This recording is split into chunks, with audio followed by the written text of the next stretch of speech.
Hello, welcome to the 28th day of October 2025. I knew I'd forgot something when I started this. I forgot to change the orientation of the screen. Although, this is kind of interesting to do it vertical. Huh. When I first started doing this, I think I was doing it vertical when I came back to Japan. I kind of like this. This is kind of interesting. I know that it also engages a different demographic when on YouTube when you do a vertical like this. The short this is the shorts orientation, and it tends to introduce the video to people who haven't seen my channel before. Maybe that's a good idea. Maybe this is the way I should do it. Anyway, welcome. My name is Kurt, and this is my daily Good Life meditation, a live video exercise that I do every morning, a little bit after waking up, right around 5:30 a.m. here in Japan, to remember my life objectives and principles, those which are outlined in my book, Going Alone, which you can read for free at goingalone.org. I also use the time to think about the last 24 hours and how I did with various challenges and opportunities that I met along the way. I go over my creed and I ready myself for tomorrow and death. Hold on, let me see if I can adjust this a little bit.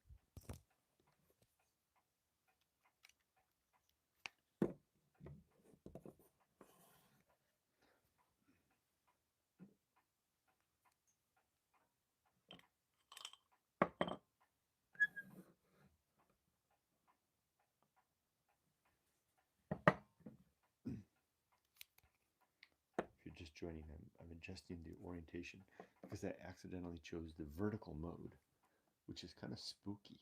Look at that. Kind of like a Halloween kind of a vibe to it. Oh, you can't hear me now. Can't hear me now unless I hold the mic. Look at that. That's pretty cool, actually. Kind of like that. All right, so getting into it. Greetings to new subscribers to the channel. Welcome. It's my name is Kurt. I'm a 61-year-old American, retired in living in Shizuoka City, Japan, in the Valley of Tea. I'm here with my wife in this house that we bought. Here's the chime. Just one at midnight. The clock shows midnight right now, although it's about 5:35 a.m. and it struck just one time. That's my retired guy clock. It never gets it right, always shows the different time, and never chimes the right number. I love that thing. Anyway, my wife and I are living here, pursuing our now fully transitioned life to Japan. More about that in just a minute. This is a journal video that I do every day, and so as such, it is a personal vlog, but you're welcome to watch and leave comments or questions as you see fit. I'll read those at the end. I do talk about sensitive subjects like death, so be forewarned. And thank you to my viewers and especially my YouTube members and my Patreon supporters. Your contributions, your support really help out with so many of the things that I do as a content creator. All right, so let's get started. Let's look at the last 24 hours. The one note that I have here is that it says last 24 hours, journeys and feeling, and then it says in parentheses fading. And what that means is that yesterday I did something really significant. I got my Japanese driver's license reissued. I had a driver's license in Japan when I lived here previously, all those decades ago, or that decade and almost 12 years ago, and then it had expired while I was living in the United States. And now I got it reissued, so I picked it up yesterday, and it's in my pocket. And that in itself was a significant and noteworthy event. But the real significance came just a little after I got the license, when I turned to my wife and said, "That's it. This was the last step in the process.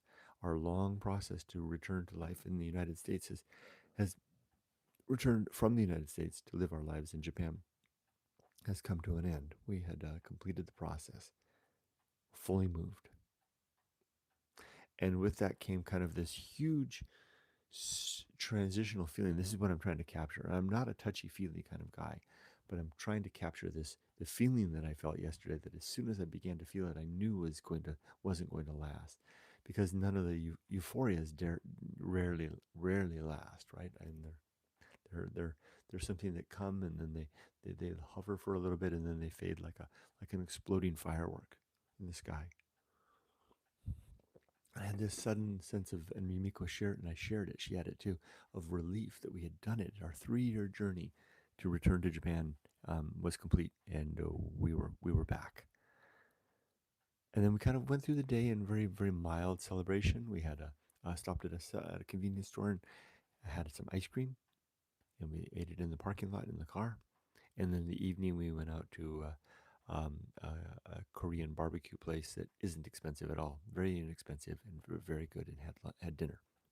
A very humble and mild celebration to a great two journeys: the 3-year journey to get back to Japan, and the 12-year round trip to going to America, seeking our fortune there, gaining it, and then returning back to Japan. Yesterday was a momentous day. I don't know that I have many more, if any, more opportunities in my life for that kind of a huge life transitional event. All right. As for my creed, it consists of 8 objectives, and you can read the following 8 objectives, which you can read in the book. You just go to goingalone.org and click on the read the book button, and that'll take you to the webpage. Look for the chapter titled "The Good Life," and there it is. Just one thing. Pardon me. By the way, I did complete the Good Life GPT. I just have one small little change that I want to make to it. So far, it's been great. I've been talking to it every day. It's a good AI, and it understands the good life very well. So soon I'm going to put links on the website so people can talk to the AI directly from the website. And again, thank you to my supporters for your support. You actually pay the fees. Your support pays the fees for the website and other infrastructure. Thank you. The 8 objectives are as follows: to be always ready to die, to make good, meaning to have my affairs, my relationships, and my life's work in order. Number 2 is to make good and effective use of my time. Number 3 is to develop and maintain good and sound life principles. 4 is to cultivate good emotional reactions, so I'm responding well to challenging situations. 5 is to perform good actions relative to my creed. 6 is to do just one thing at a time and do that thing slowly and deliberately and carefully. 7 is to um, keep my 7 is to remember true limits and true opportunities. Whoops, I flipped those, didn't I? 6 and 7 should be reversed. And number 8 is to keep my balance. Boy, the last couple of days I've been doing a crappy job of going through these, just kind of saying them out loud. But in fact, that's my baseline when I set up the parameters for this daily activity. When it comes to talking about the creed, all I need to do is just speak the names of the 8 objectives. I don't have to go into any more details of it than I want if I don't want. And last couple of days, I don't want. I've had a lot on my mind, and I've been a little bit distracted. But today I am going to read the principle. I'll read the principle of the risk of avoiding risk. Reading from Jim Bird's copy of Going Alone. Let me see if I can do this with a can.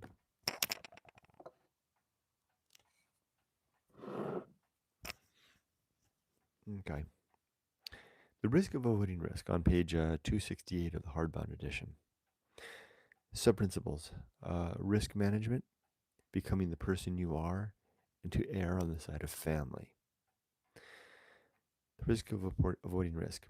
Life presents us with a variety of risks which we must attend to. Our parents and society commonly advise us to get an education, find a good job, and then settle down to a safe and sane life, making and raising babies with a decided worthy another.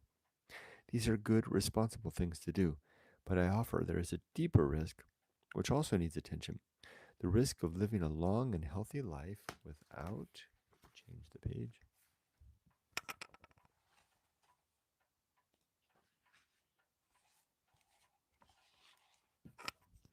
allowing ourselves the chance to develop and engage our deeper self, or experiencing life without much challenging adventure, or living in such a way as to keep too much distance from the risks which yield the rich and satisfying reward of discovery. maturity, survival, and growth. So attend to both types of risk, the practical aims of school, work, family, security, and money, as well as perhaps the less practical, though often quite worthwhile risk of not becoming the person or living the life of our dreams. Avoid the trap of managing risk to the extent of walling ourselves completely into our own safe, secure, and familiar coffin, becoming who we have settled for, though when in doubt, always err on the side of family, even if such living might at times feel like a coffin, as such efforts are usually in alignment with the deeper and perhaps with our deeper and perhaps our only true life mandate and purpose, namely getting our genes successfully into the next generation, passing, as Emerson might say, our ripened being into tomorrow. The risk of avoiding risk is just that. It suggests that there's uh, there's the danger of taking risks, but then there's also the danger of not taking risks, and we need to strike some sort of a balance between both of these, so that we're not walling ourselves away from the world in pursuit of security, nor are we uh, going too far in the excess of pursuing risk that we live such a reckless life that we might end up living a less high quality life or even a shorter life, truncated by the folly of our unconsidered efforts. Okay, for the next 24 hours, well, I'm going to work now that I've got the everything. I mean, everything is done for the transition to Japan. We are fully moved now that I have the license. I'm going to start working on the stuff that I decided to do now that I'm here, namely my job. I did get a job last week, and that I need to set up some stuff, some HR stuff related to HR, and really setting up the portal on their website for myself, and get started, working. Yeah, that's what I'm going to work on today. Let's read comments. Let me move the candle around so I don't burn myself. It's kind of interesting, this vertical format. Hello, Evelyn. Robert says hello to myself, and currently 5.2, or is that 52? Oh, 52. 52 degrees Fahrenheit and 51% humidity with an air quality of 18 in Napanee, Ontario, Canada. And Robert adds a hello to Evelyn. Tim says, wow, vertically you can see all kinds of stuff here. Hold on.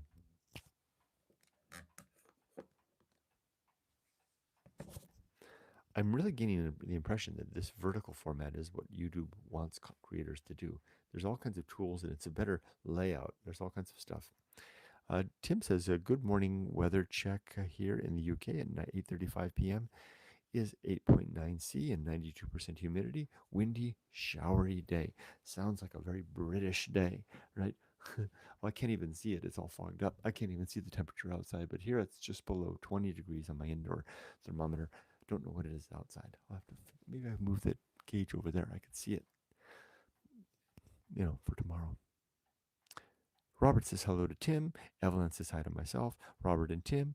Tim says hi to Evelyn and Robert. Ray says good morning to me. 12 degrees and reports 12 degrees Celsius, 61%. Had the worst windstorm in over a decade Saturday. House is surrounded by 100 plus fir trees. No damage to our house, fortunately. Wow. Good thing none of them fell over. Or maybe some did, but none of them hit your house or anything. Tim says, "Well done on getting your driver's license. Thank you. It was another one of those long processes." Evelyn says, "Congrats to me. Thank you." Robert says, "Hello to Ray." Ray says hi to Robert, Evelyn, and Tim. Robert says, "Chatting to a neighbor yesterday, and he had just renewed his driver's license, which you have to do when you reach 70, and then every 3 years after that, and thankfully another 10 years for me." Ah, yeah, you have to do that here too. Um, you have to, well, the renewals, yeah, I think you have to take care of it in person more often, but after 70, it becomes more complicated with exams and stuff. Same is true in California. Evelyn says we should pay you more. No, no, no, no. That wasn't a solicitation. That was just a sincere thank you. Um, Tim says hi to Ray. Um, Evelyn says hi to Ray. Hi to Ray, and Ray says, luckily Washington is one of the few states where a license transfers. Just need to do the vision test. Nice.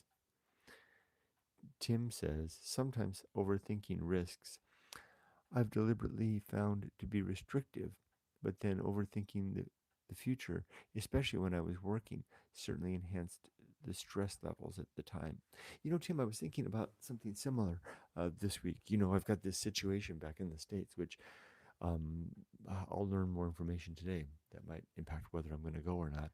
And my wife definitely would be telling me that I'm overthinking this and allowing myself to uh, tie myself into knots over what ifs and potentials. And that's a way that I do operate. And I guess as in my job kind of demanded that to me, because part of my previous job was to imagine all kinds of different scenarios, what ifs, identify risks, and then come up with contingency plans ahead of time. So it's a human trait, but it's also a practice trait for me, but one I can probably give up now. I think I do it too much. Also, this was a big revelation for me the other day. I was thinking, you know what, Kurt, I'm having a little bit of a hard time with this freedom that I've got. Have I latched onto this potential urgent need in America as yet another form of distraction? Because truth be told, you guys and gals, um, everybody in the States is making overtures that I'm not needed. I mean, I'm the only one that's really making a big deal about this, and that's why I put the power to have me come or go in the hands of the people back in the States, because I sense that not that I'm not just my help isn't needed, it may not be wanted, and I would be imposing myself. Is this just another form of distraction? Distraction is one of the principles in the creed, but in the creed I talk about distraction as distracting ourselves in life so that we don't have to witness the great indifference, the seemingly awful emptiness of the universe that surrounds us. And but I could also be in a more pedestrian sense, distracting myself from my free time here. I think there's a lot of that going on, in fact. Robert says, that's why I dropped my highway coach and school bus endorsement off my license after I retired. I had to do a medical every year, simple one. The air brake endorsement dropped off 2 years ago. Oh, I see. You had all those certifications. Wow. Tim says, overthinking can certainly be debilitating in some cases, in some sense, but maybe the only way to work through life's issue and problem is a hard balance at times. You know, Tim, one of the things that I've begun doing here in the observatory, that's what I've named my little room. I didn't come up with that name. ChatGPT did. ChatGPT suggested. I wasn't even looking for a name. It just. I shared a photo with it because it helped me with something, and it said your room is like the observatory of quiet things, and I thought that's a really good name, so I call it now the observatory of quiet things. And one of the things I do here in the observatory, Tim, is I try to take moments and literally just sit on the chair on the balcony with nothing in my hand, no guitar in my hand. I can have a cup of tea, but no book, no phone, nothing. And just sit there and I breathe in and out and I notice the things far away, focus on them, and then I focus on the things nearby. And then the far away and the nearby. And I'll do that. I'll set the timer for 30 minutes. It's a really powerful experience to come through that 30 minutes of doing nothing but just sitting with a cup of tea, which drains within 5 minutes. And I'm left with 25 minutes with no tea and no guitar and no phone and just the observation of the wind through the trees and the sound of the wind through the bamboo and the sound of the river. And during the warm months, at least the giant hornets flying around. When I'm done with that, there's kind of an attendant peace that comes with that that's kind of like unlike anything I've ever known, and I love it. But I don't seek after it very often because it's like really hard to get there. It's like the enjoying a delicious cheesecake that you really like, that you know how to make, but to get that cheesecake, you have to do all the hard work of going to the store and getting the ingredients and spending the time to bake the cake and let it cool, and then you can enjoy it. It's the same way this could I wouldn't call it the PEF, the peaceful easy feeling, because it's derived in a different sense. It's a species of PEF, but it's more of a heart of a one effort.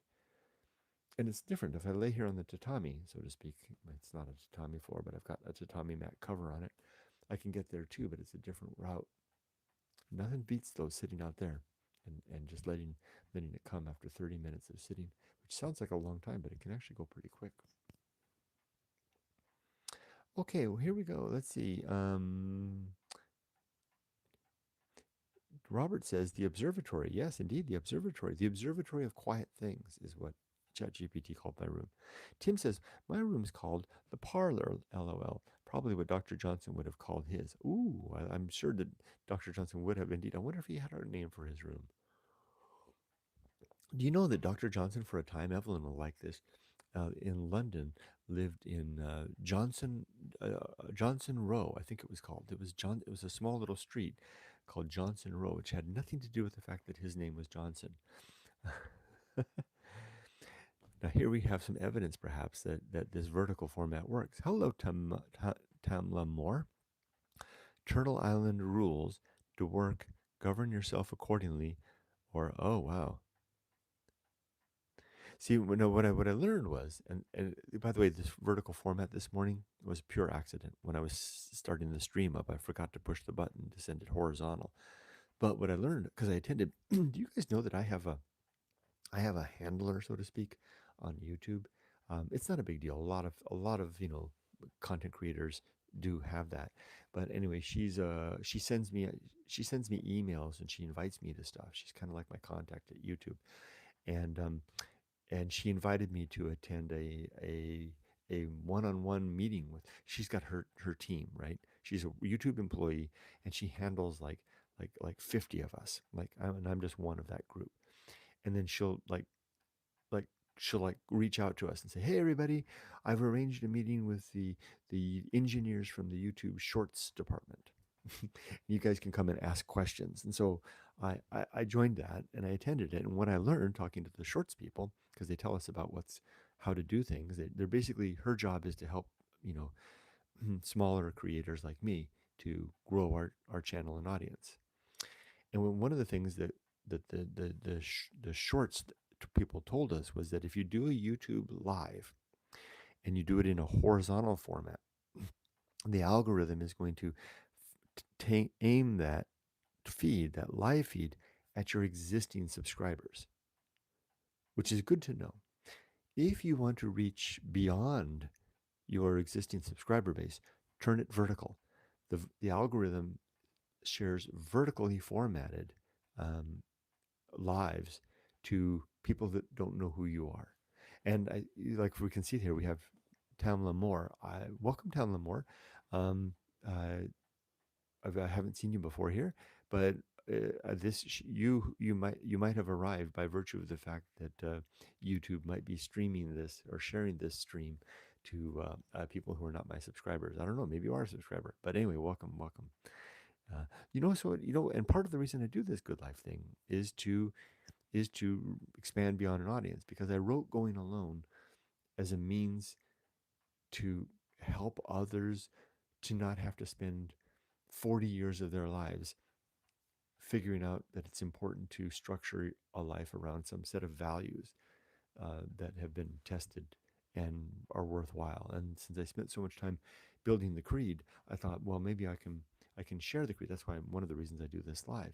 So streaming live probably makes better sense. And also, I kind of like this. And I can see your comments. The comments don't disappear. They just sit there because there's enough space. I think this is the way to do it. Mm. Especially as maybe we get later in the year, maybe I'll go to Family Mart once in a while, like I used to. That would be mini stop. I mean, Tim says he likes turtles. Robert says especially the chocolate ones. Tim says LOL. You guys are great. Evelyn says, Evelyn says, I always smile the entire time you speak about Dr. Johnson. Me too.